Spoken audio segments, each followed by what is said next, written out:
One of the best FNAF fan games I've ever played is... But should you play it? This is a new format, so let me explain it. On this channel we already have Is This a Perfect Game?, which is what we use to review games that I love and have played before. But those are for longer games, they're longer videos. What about games that aren't?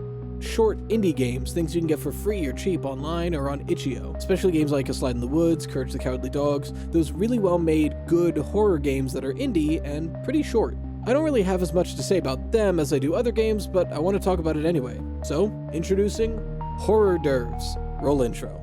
Welcome to Horror Derves, a bite-sized review series for bite-sized games. Some games are great, but they're also very short, so there's not that much to say about them. In this series, we go over the short indie horror titles that pop up online, and I'll tell you, in a mostly spoiler-free way, what it is, what it looks like and sounds like, is it scary, and should you play it? But most of these are free and pretty short, so you should probably play them anyway. Before we get in too deep, hi, I'm Rytoast. I stream on Twitch and I make videos here. So if you like this video, make sure to jump scare that subscribe button so you see more, and if you like the video, try to figure out a way to tell me. I wonder how you could tell me that you like this video. I'm sure you can figure something out. Alright, let's get into it. POPGOES is a moderately long Five Nights at Freddy's fan game. Now, although it's definitely influenced by these styles of FNAF, it's not actually a FNAF game. Although Bonnie does sort of make an appearance.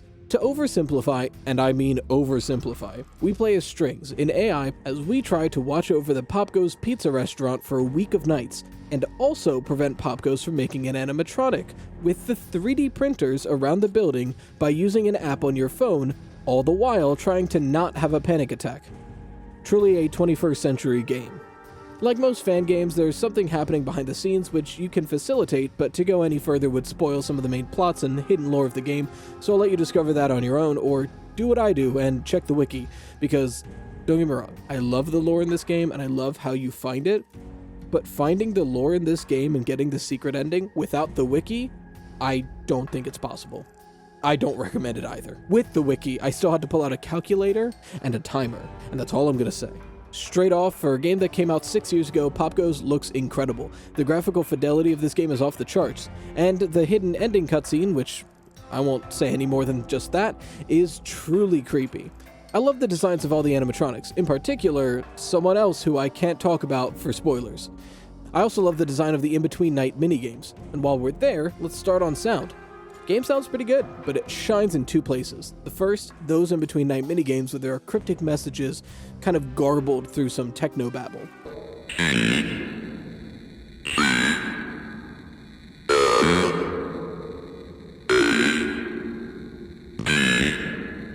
The second is the goddamn Stone the Crow jump scare. Look at this thing. It's not that scary, right?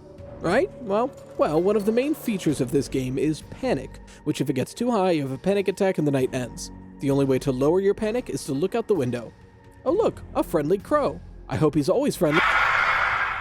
That's right, the only way to save yourself is sometimes dangerous. He can't kill you, but he is a bastard. But is the game scary? I'd say so.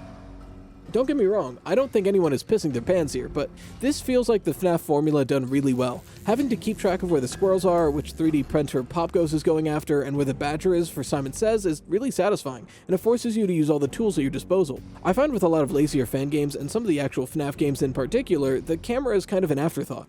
You really only use it for one or two animatronics, and for the central mechanic, that's not good. But at this one, you really get to use the camera, there's no doors. Not only are there no doors, but one of the best ideas they had to make this game scary was the player's location.